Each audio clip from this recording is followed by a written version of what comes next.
Kia ora, welcome. Tēnā koutou, tēnā koutou, tēnā tātou katoa. Welcome to this British New Zealand Business Association event with Craig Fenton, where we will be discussing the future for business in a living with COVID world. My name is Tania Beasley, and I'm proud to be one of the executive board members for the British New Zealand Business Association, based here in Aotearoa, New Zealand. I'd like to extend a warm welcome to you, our guests, and to our guest speaker, Craig Fenton, who is dialing in from a slightly chilly London. I'd like to reassure you that it's been raining here in Wellington as well, a little bit chilly here in the Southern Hemisphere. Thank you all for joining us from your respective evenings and mornings. I'm here to run through a little bit of housekeeping and then before handing over the question master role to Philip Wood, the president of BNZBA. Phil is going to lead question time for 30 minutes or so, and we were going to look to hear about Craig's experiences and reflections of the transition that the UK has been going through as they adapt to, and have been for a little while now, living with COVID business world, and the challenges and opportunities that can come from that. We are going to have some time for questions from the Zoom floor and ask that you pop these into the Q&A box for Phil to work through later. We will start wrapping up at around 9:55 p.m. New Zealand time and 8:55 a.m. UK time, with a few closing words from Phil, so it should be wrapped up on the hour. Please also note that this is being recorded and will be shared online in the coming days. So for those of you who may not be aware, BNZBA was established in 1917, and it exists to develop and promote bilateral trade, investment and goodwill between Aotearoa, New Zealand and Britain. So with this in mind, we always look to hold events which reflect these goals and provide us with the opportunity to hear from and learn from each other. So thank you, Craig, for accepting the invitation to join us today. Now, you may well have seen Craig's bio, but it certainly warrants another mention. Craig Fenton is a business leader and entrepreneur who grew up in New Zealand and has lived in the UK with his family for more than 20 years. He leads strategy and operations for Google in the UK and Ireland, and is an author, angel investor, mentor and advisor to several startups. He's also founded his own record label and film production company to give creatives from less privileged backgrounds their start in music and film. He also has a popular podcast and YouTube channel called Coffee, Eggs and Inspiration, where he interviews inspiring leaders and shares their stories and journeys. Now, this grew out of Craig's love for making new connections, where he's tried to meet 2 to 3 new people each week, often finding himself meeting really inspiring, incredible people. A Kia world-class New Zealander, Craig is also willing and always willing to help create connections between Aotearoa, New Zealand and the UK whenever he can. So I hope you're all comfortable in your respective locations. I'm really looking forward to this conversation, and thanks again, Craig. It's really great to see you. Handing over to the question master, Phil. And remember, people, we want to see those questions. Craig loves nothing better than to be kept on his feet. Thank you, gentlemen. Thank you, Tanya, and thank you, Craig, for joining us early in the day, your time.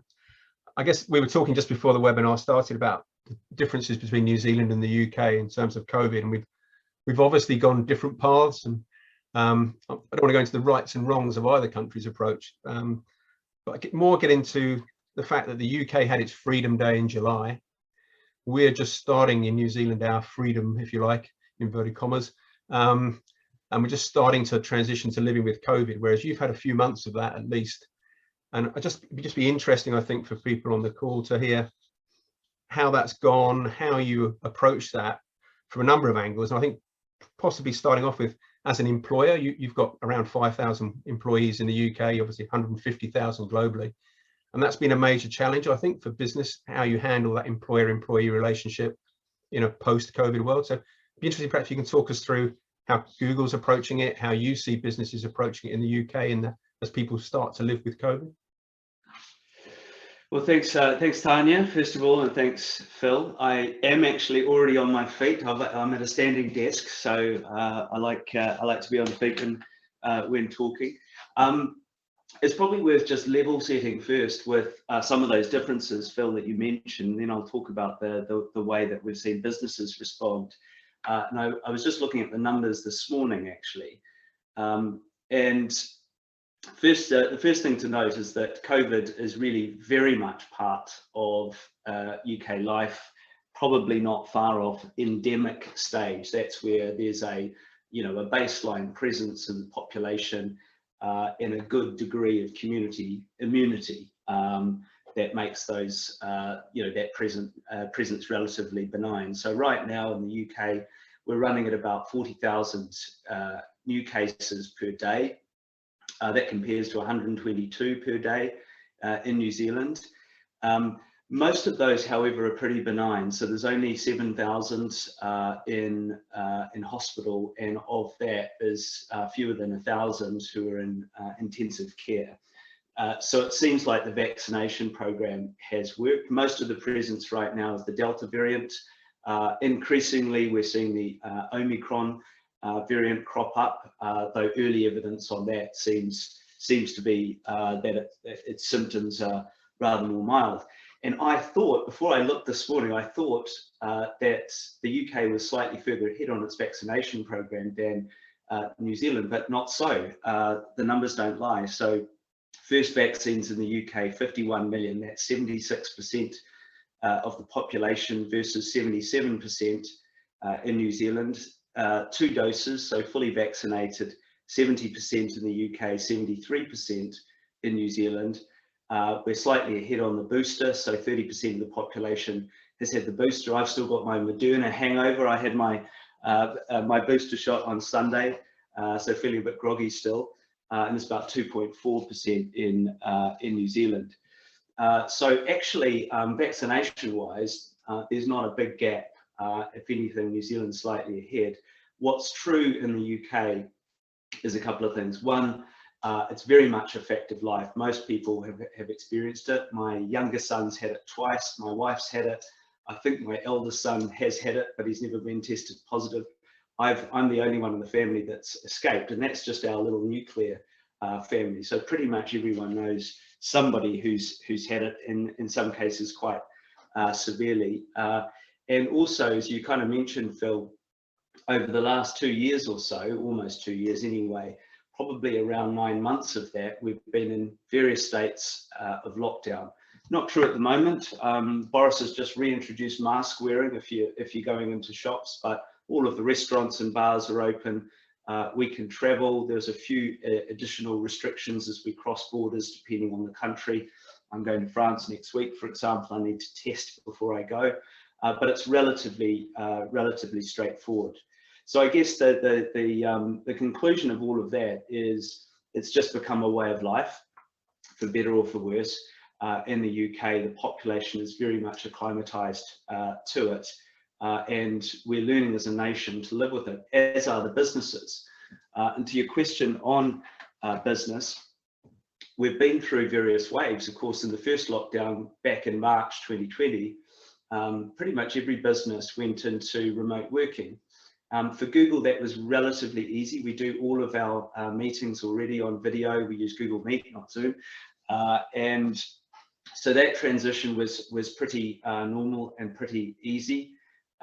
We gave each of our employees $1,000 to spend on home equipment so that they were well set up, not balancing on an ironing board with insufficient microphones and speakers and lighting and that sort of thing.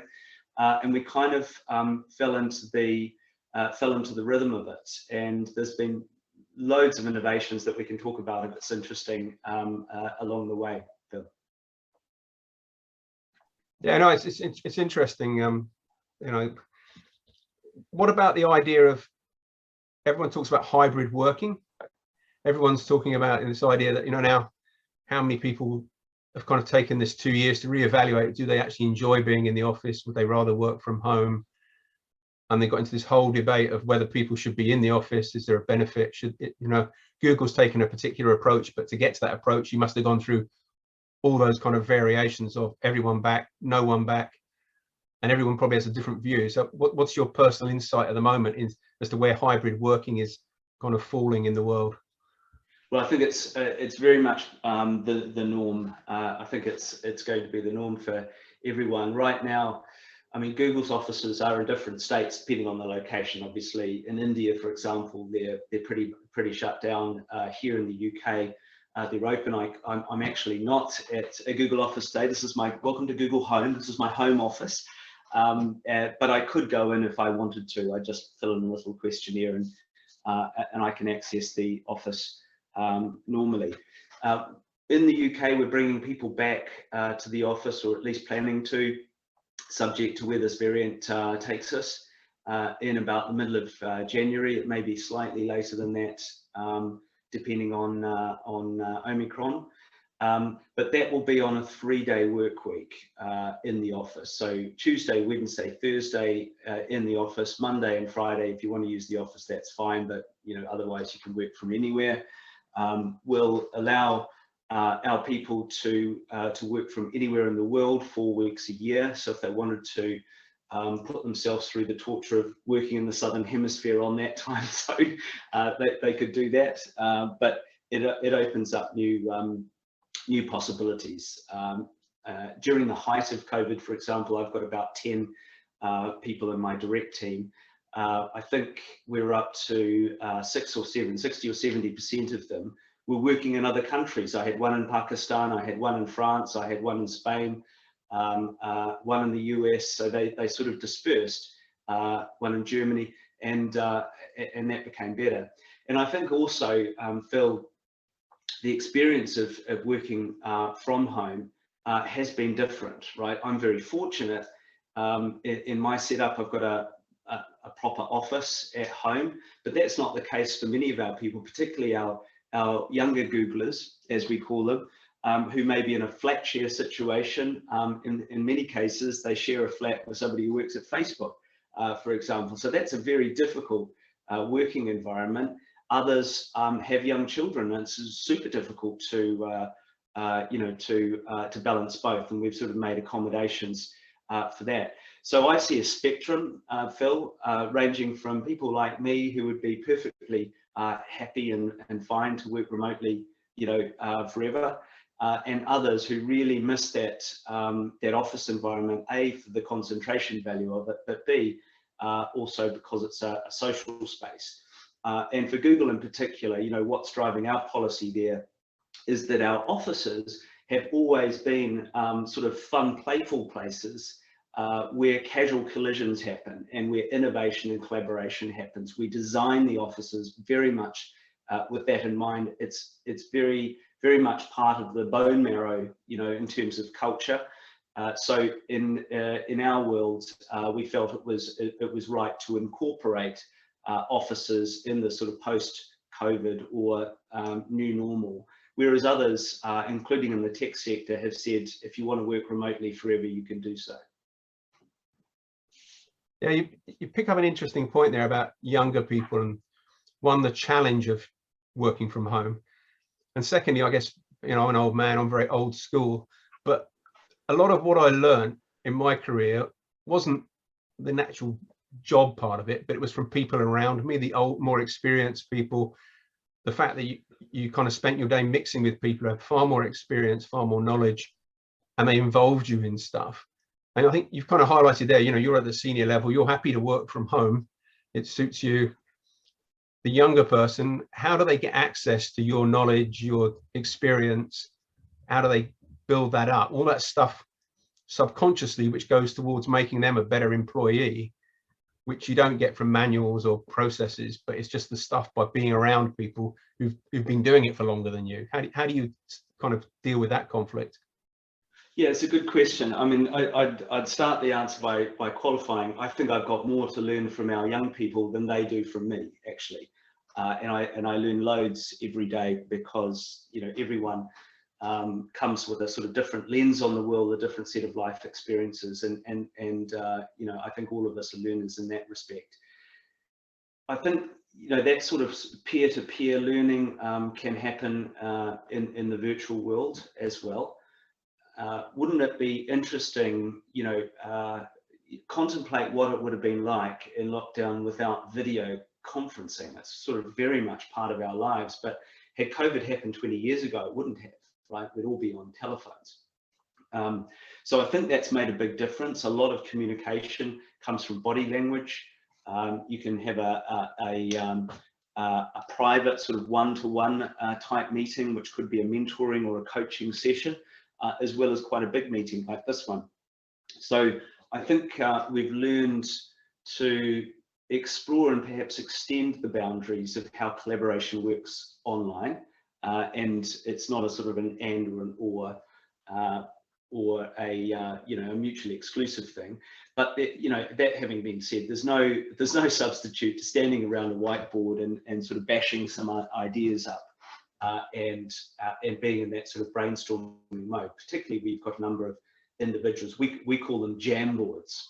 And we do have a virtual Jamboard, by the way. I'm doing a session later on today, my time, with a team that is, I don't know in how many countries, but probably 5 or 6 countries, and we're using a Jamboard, which effectively is a virtual whiteboard with post-it notes and virtual post-it notes and things like that. So I mean, I think also it's down to personality. I think many people, you know, I count myself in this group to some extent, get energy and vitality from, you know, from others. You know, they're not comfortable sort of just being that hermit that puts the head down and concentrates. Others are like that, and they sort of prefer the peace and quiet of deep focused work, and prefer not to be interrupted or find social gatherings perhaps uncomfortable. But for those people who prefer and draw energy from being in a social environment, then, you know, the office environment is a good way to invoke that. I think what's changed though, Phil, is this. You know, if you think about the invention of the office, it was an invention that came about sort of post-industrial revolution, where factories became a thing, and it was efficient to bring people together because of the absence of good communication or good electronic communication, to work as a collaborative team. You know, and we've all seen those old photos of the sort of banks of desks and people typing on old world typewriters and things like that. And the office hasn't really radically changed since those days, even though our context has dramatically shifted. So I think the COVID period has shocked or provoked all of us into reconsidering what the office is, what its purpose and what its value is. I think it's less so those banks of desks where all of us are at our screens trying to concentrate, being interrupted in open plan environment by the person next door who's also trying to speak, and more so experiential places, places where people can come together in that sort of whiteboard type environment and collaborate in ways that are difficult, at least difficult, if not impossible to do online. Less so that sort of battery hen, you know, place of productivity as it was post-industrial revolution. Yeah, you mentioned there, Google's kind of that reputation for having kind of a funky office building, you know, very leading edge in terms of its work environment. I see in the UK, pre-COVID, you commissioned a new building in the King's Cross area, I think it is, which looks like it's going to be very leading edge when it gets completed. With obviously that was planned pre-COVID, designed pre-COVID. Do you see it changing in the way you use it and you make use of it in a post-COVID world where you have got hybrid working? Do you see a difference in the way you're going to make use of that building? Yes, I think so. There'll be a much higher emphasis on experiential spaces. A few points for those of you who may not be familiar. So the building, as Phil says, was commissioned before COVID. Great timing, huh? But it's I mean, I think it's a decision, honestly, that we would make today. Right now, our sort of 5,000 or 6,000 people are spread across 5 campuses, 5 buildings. So the idea is to coalesce in one enclave, which is the King's Cross area. It's the area where the Eurostar comes in if you're coming from Paris or Belgium or the Netherlands these days. and it's become a bit of a sort of rejuvenated tech hub. We do have a building there already. Most of our engineers that are based in London sit there. Our DeepMind business, the AI business, is based there. And we're building a new building that's become colloquially known as the landscraper, because it's as long as the Shard is tall. It's an enormous building. It will have theoretical capacity for 7,000 people when it's done. We won't put that many in. We'll probably put about 4,000 in, so allow a bit more sort of space and oxygen inside the building. It's got a park and a running track on the top of the building. There are, I think, 7 floors, but only 3 of them are structural floors. The other floors hang from the other floors, so it's there's a lot of sort of open space.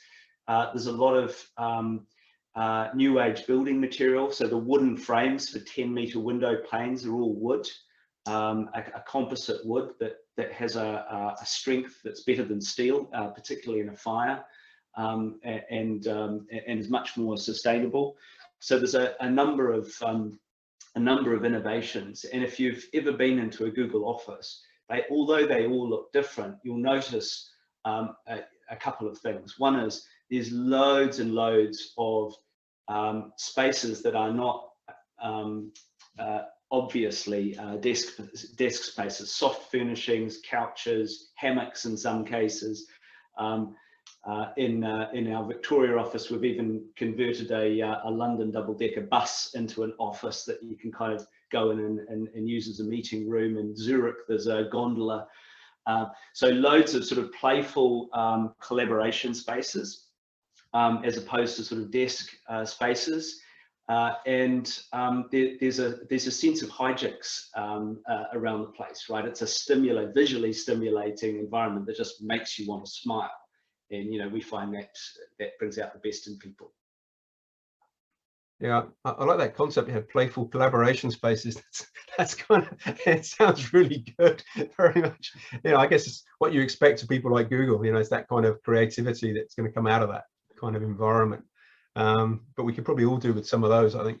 But that kind of also leads on to one of the things to me that seems to have come out of COVID is it's refocused people on the kind of wellness side of their employees, and I'll be interested in your thoughts on that. In the past, kind of corporates measure performance. You know, you look at numbers, sales, performance, all those kind of costs, all those hard numbers. But now there seems to be a requirement to look at more, what is the wellness of your employee? Because without them being in a good state of mind and good health, they're not going to be productive. But how do you change the culture, and how do you measure that kind of wellness? You know, it's easy to measure numbers, but how do you measure your employees' wellness? Thoughts on that? Yeah, fantastic question. I'm just going to, Samantha Webster on the chat asked something similar, which I'll just read out and then address your question. Samantha says there's been a big emphasis on mental health and burnout throughout the lockdowns and pandemic. What measures has Google taken to support the mental health and well-being of its Googlers? I love that question. Well-being, like most businesses, has suffered at Google during lockdown for a couple of reasons. One is it's just those sort of exogenous factors that we can't do much about. It's kind of tough out there, and you know, it's a bit depressing when we can't go to our favorite restaurant or see family and host parties and things like that. But partly it's because of the you know, relentless loneliness in some cases of just working from home and not having that social interaction at work. In some cases that's been personally difficult because of flat share situations or young children present, and that tends to sort of exacerbate it.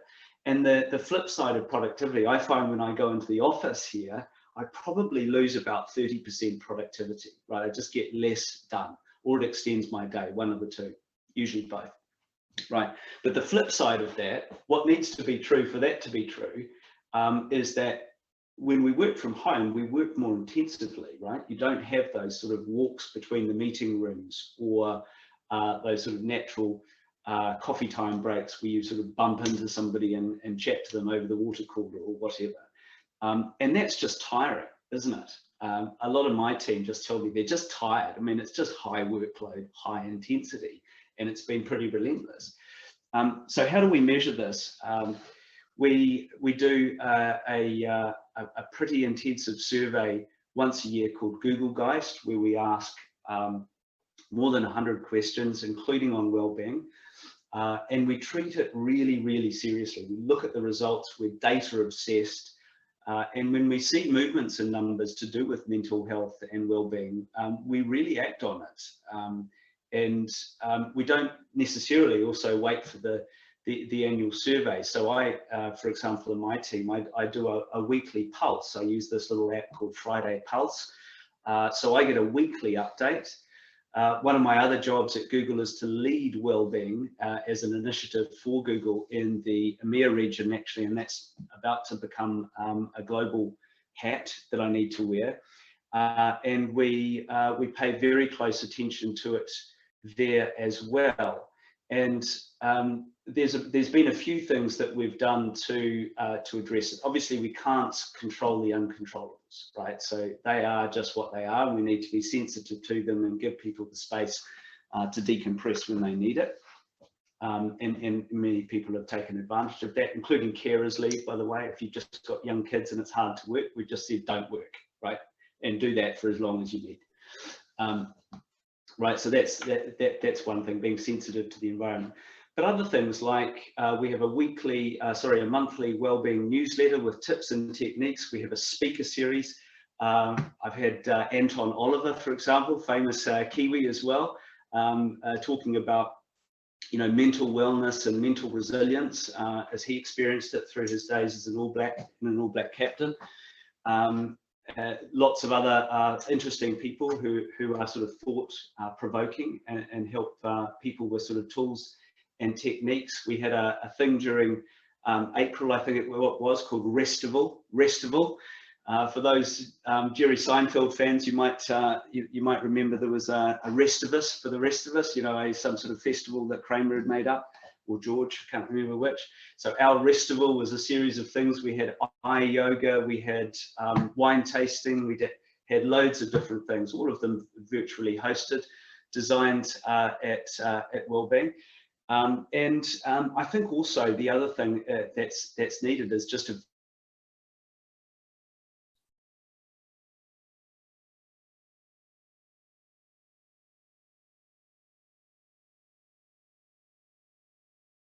Oh, your sound's gone. Can you hear me, Phil? Yep, got you now. Yeah, we got you now. I'm back. Yeah. My internet is unstable. Isn't that ironic? The tech guy having trouble with his tech. Anyway, Zoom. I'm going to blame Zoom if that's okay. Around 20% of my team are affected by mental health challenges. And actually, I think that statistic is probably pretty normal. So think about that. Do you know people in your team who are similarly affected? If you don't, it's probably because they haven't spoken about it. So I find just having a very open, normalizing it, having a very open dialogue about it. In one case, so for example, one of my people has up days and down days. They suffer from a little bit of depression from time to time. And we'll chat to each other in the morning and I'll say, I'm about a 6 out of 10 today. I had a reasonably poor night's sleep, but a nice breakfast and I'm ready for the day. How about you? And they would say, well, I'm about a 3 because I just feel a bit low today. Well, thanks for that. Do you need a bit of time out this morning, or do you want to take the day? It becomes really part of the rhythm and normalcy of an employee relationship. I think just getting mental health out there into the workplace is absolutely the right thing to do. By the way, my people who are affected by mental health challenges, as most people are from time to time, are some of the best performers in the team. Yeah, it sounds a really great environment you've created there. I think there's something there for everyone to pick up on. Moving on from, if you like, the employer-employee relationships, just doing business and transacting business. I mean, you're a mega corporation, you're big in the UK. Do you notice the way you do business with people has changed since COVID has come in? Do people deal with you in a different way? Do you deal with people in a different way in terms of how you interact with them, what you expect from them, what they expect from you? Well, apart from the sort of obvious accommodations of dealing remotely with the customers and partners that we work with, I think you know, probably there's been a little bit of a shift in the dialogue, and maybe I'll answer this sort of using two lenses. The first lens is Google as a company that sort of, you know, quite part of many people's lives in terms of the tools and applications we all use, whether it's search or YouTube, or if you've got an Android phone, etc., etc. So it's very maps, photos, etc. And you know, we take that responsibility really seriously and have pivoted the company quite dramatically towards helping in any way that we can during COVID. So for example, if you go into your Google search engine and Google COVID numbers, what you will get is a curated set of results from reputable sources that will give you actual numbers, like not the sort of you know, the fake news, so to speak. So getting people the right information, accurate information at the right time, we take it very seriously to make sure that you know, the misinformation that pops up from time to time is identified and either controlled or eradicated if it's you know, clearly false. There's been a number of examples there. Our DeepMind AI business was very active last year in their endeavors around protein folding, which is a whole nother webinar. But the long story short there is a lot of the technology or the results they came up with using the AI informed the pharmacological process that led to the AstraZeneca vaccine. We have invested in some companies that have been behind vaccination efforts. We put, I think, 5,000 devices into hospitals for people to use who don't have devices, like not all of us have smartphones, right? So that they could speak to their loved ones or relatives if they didn't otherwise have the means. So that's sort of Google as a part of the sort of public anatomy. And then the other side of things, from a business point of view, most of our business is still an advertising business. And what is advertising at the end of the day? Advertising is a set of signposts that helps us in those moments that matter find what we need, and puts businesses or services and users together.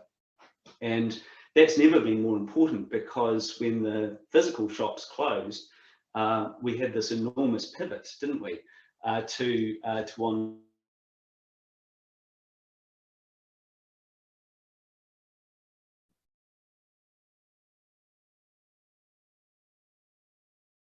Right, you've gone again.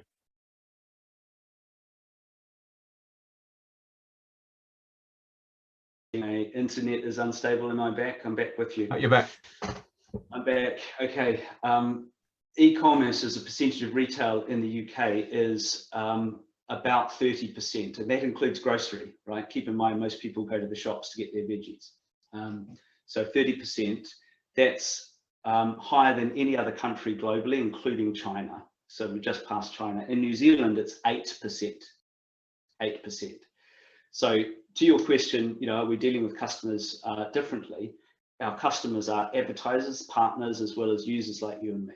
And these connections in those moments that matter have been more important than ever, as everyone was sort of left with online as the way that they shopped, learned, entertained themselves, etc. Yeah, that's it. I mean, obviously, you're probably the best placed organisation to understand consumer behaviours in terms of the data you must collect. I'm sure you've seen a lot of changes in that.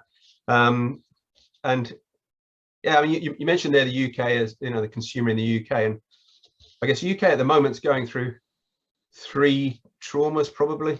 There's COVID, obviously, the same as the rest of the world. There's the Brexit trauma, and then there's the kind of, the UK is probably one of the leaders in climate change. And so there's a lot happening in that front in the UK. So there's kind of three massive things going on at once in the UK in an economy which is a large economy. You know, it's not China, but it's still the 5th or 6th largest economy in the world. So as a kind of attractive market, UK remains very attractive to people like Google as a place to be and a place to do business. Absolutely, yes. So our CFO Ruth Porritt was here recently. Though she sounds American, she was actually born in Manchester.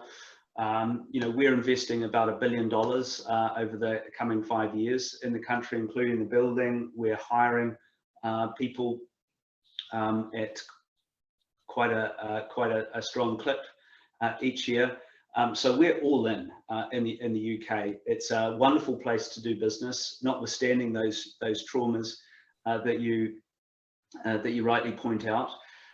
If you draw so for example, if you draw a 3-hour train ride radius around London, you've got just on the edge of it at least, Glasgow, Edinburgh, Manchester, the Northern England towns, Liverpool, and then towards the south you've got Paris and Amsterdam, which if you and you've got that sort of biotechnology corridor that joins London to Oxford.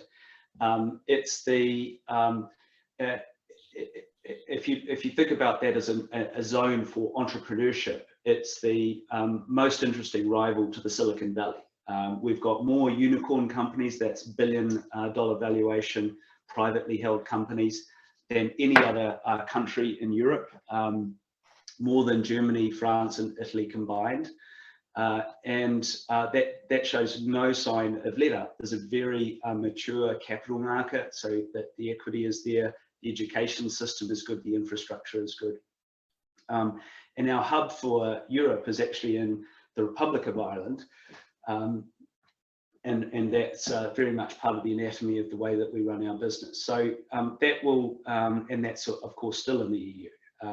So look, we're very much here for the long run, and Google in the UK is a little bit of a sandbox, right? It's because of its maturity as a digital market, it often happens here first, and you know, we learn a lot that then gets disseminated to the rest of the world, and the good, the bad, and the ugly, by the way, on that front. And Phil, you mentioned a few trends, and I want to talk about some consumer trends which may be interesting and valuable to some of the listeners here. These are trends from the UK, but I think they're fairly representative. So what have we seen spike during COVID? Interest in sustainability. So in the UK, we've just hosted COP26, which is the climate convention. Lots of good stuff there, and Google's been the first company to commit to a carbon zero footprint by 2030. We're already carbon neutral and have been since 2007. Resignation, right? That's the Great Resignation. You may have heard. That's a search spike. How do I write a resignation letter? Also, shops near me. Should we take a risk and try a screen share? Let me just try and show you this. Do you see that? So these are search trends. The yellow line is cheap. How can I get a cheap? Fill in the gap. The red line is best. What's the best thing? And the blue line is near me.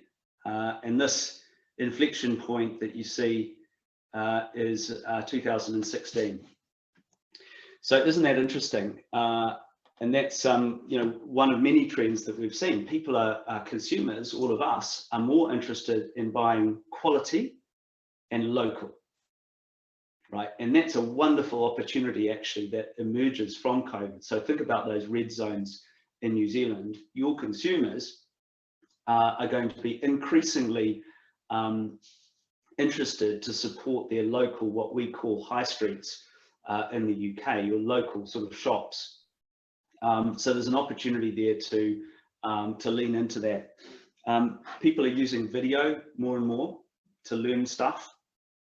Entertainment.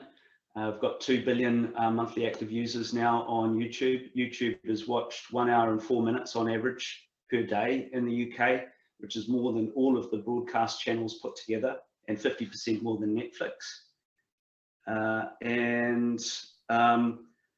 People are starting to research travel again. Retail is booming, but so is inflation, right? So we saw the Fed recently talking about putting interest rates up, and I think that'll be a trend that'll peg back that inflation a little bit. And e-commerce, as I mentioned earlier, is booming. I see Tanya's prompting us. Tanya, yes, questions. Yeah, people should put in their questions, otherwise you have to get my questions. But well, I mean, you mentioned. Sorry to interrupt you, Phil. Yeah. Is that the case for New Zealand or UK with the graph? I think it's the case for both. And if I could do two things at once, Fiona, I would go onto Google Trends, which you can do actually if you're on your laptop. Go to Google Trends, and you can filter for New Zealand, and you can use those words: cheap, best, and near me. And I think you'll find a similar trend. Great question. Yeah, thanks, Fiona. Now, you mentioned something there, Craig, which is fairly alien to us in New Zealand now, which is international travel. And you know, we don't get to do that at the moment, and haven't done it for a while. But I noticed, I watched recently, you did a little video about you went to France. It didn't seem that hard. Do you know, there's a lot of talk as international travel, you know, died. Is it ever going to come back? What's your thoughts on international travel? Do you see it making a recovery in due course? Well, I think it's died fairly dramatically in New Zealand, as far as I can see. I haven't seen my parents in 2 years, and you know, the MIQ process has made it pretty much impossible and infeasible to get back. That's changing. Yay! Come about Easter next year, so that's important. And international travel in New Zealand is such an important part of the economy. The travel industry there is really important. It hasn't really died in Europe. So what we've seen during COVID, as you would expect, is a real strong spike, particularly during lockdown periods, for staycations, so domestic travel. I've been to Scotland for three times in the last year, for example, which is wonderful. It's a lot like the South Island, slightly less pretty. So people have been going on holidays within the country, and I think that's probably also true in New Zealand, as far as I know from my friends and family there.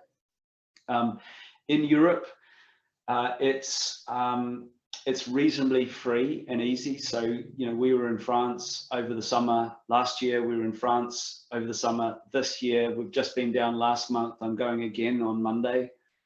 There's a few bits and pieces that are a bit boring that you have to get through, like PCR tests and showing vaccination certificates and passenger locator forms and things like that.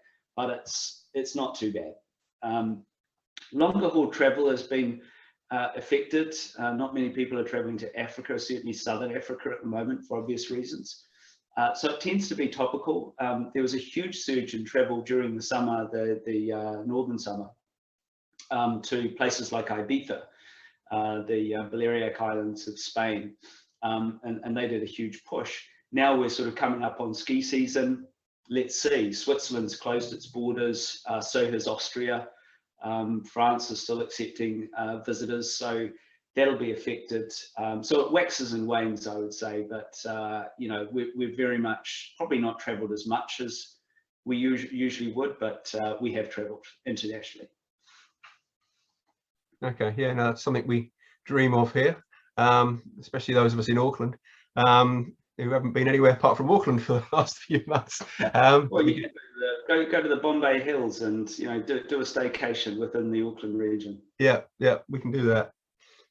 Outside of your Google life, you have a lot of other things going on. Amazing how many, I don't know how many hours in the day you manage to fit in, but one of them I noticed is investing in startups. And I wonder, has COVID been good for startups in terms of making people much more willing to look at new technology and try and find the next Google, if you like, you know? Yeah, it has been really good for startups for a couple of reasons. One is, you know, workplace displacement, right? People being furloughed or losing their jobs. And necessity is the mother of invention in many ways, and many businesses have grown out of that.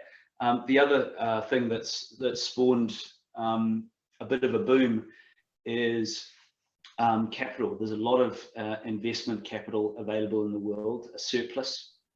That we may see some retrenchment in that as governments start to reverse the sort of quantitative easing of the past and start to bring those inflation figures down. That tends to sort of push people from high risk assets like startups into lower risk assets like treasury bonds and the like. And I think the third thing actually is I've never seen so much innovation in such a short period of time. We've seen 5 years happen in 5 weeks, right? In many cases. At the start of lockdown, certainly here in the UK, businesses that were already pretty well set up for click and collect and e-commerce have thrived, and those that weren't have been very quick in correcting that, and that's just lifted the bar. And that hasn't been an ephemeral trend that will come and go during a lockdown period and people will sort of go back to the old habits. It looks like it's rebaselined itself, and I talked about the e-commerce ratio before. And we've seen the most remarkable innovation. So I'll pick a Kiwi example, at least a Kiwi founder, Crosstown Donuts, Kiwi founders. Wonderful donuts, hard to sell donuts when all your shops are closed, right? So Crosstown Donuts got together with a local dairy producer and a local veggie seller, and they did boxes, delivery boxes. In other cases, we've seen high-end restaurants, including silver service, go to delivery, and even in the music industry, where I have some interests, although live music wasn't happened, the biggest live concert in history happened during lockdown. Travis Scott, a rapper from Texas, performed 3 15-minute sets in the gaming environment of Fortnite in front of 27 million people who watched live, and subsequently another 250 million in watchback mode, where the previous record for a live concert was 250,000. So innovation has been everywhere during COVID, and necessity's a wonderful context for invention.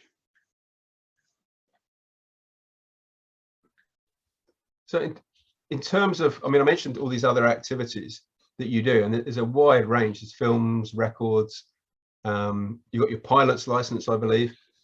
Do you see those kind of things as important in terms of making you a better Googler, better in your main career role, if you like? Do you think that's important for people to have that outside life?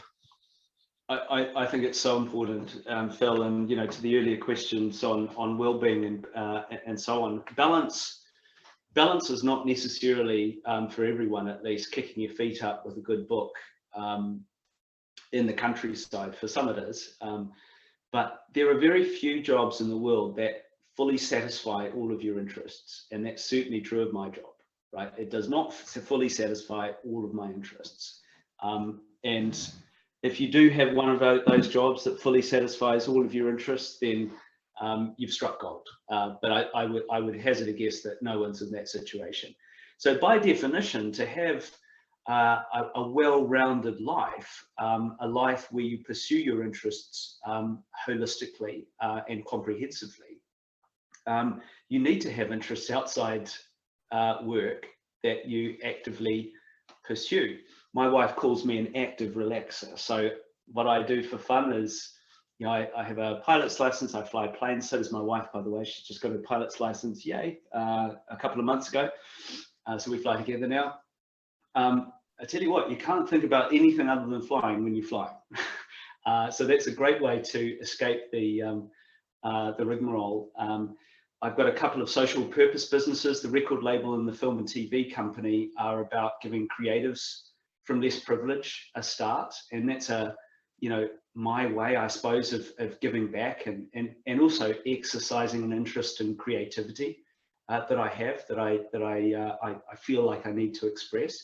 And I love working with new businesses and entrepreneurs with disruptive ideas. So I'm an investor. I have 11 companies in my portfolio that I've invested in, and I really enjoy working with those people, learning from them, and hopefully giving them some advice along the way as well. So these are all interests that I think help balance us. And Google's been really supportive of that. My pilot's license was partially subsidized by Google. They encourage people to do training, even if it's completely unrelated to work, because it leads to happiness, fulfillment, and all of that produces a person that's going to be more effective and productive. Yeah, I think that's a really important point. The most productive people are going to be the people who are happy at work and in their life overall. That's a fact. And as you said earlier, it is about achieving that. Probably coming towards the end, perhaps one quick question to finish up with. You've been away from New Zealand a fair while now. You've kind of, as far as I can see, you went overseas a young man, and you've been overseas now in the UK for a fair while. Do you see yourself coming back to New Zealand at any stage in the near future? As COVID, because for a lot of people, COVID has kind of caused people to reevaluate what they're doing, and a lot of Kiwis have come back from offshore saying, well, I'd rather go home now. COVID has caused me to think about home again.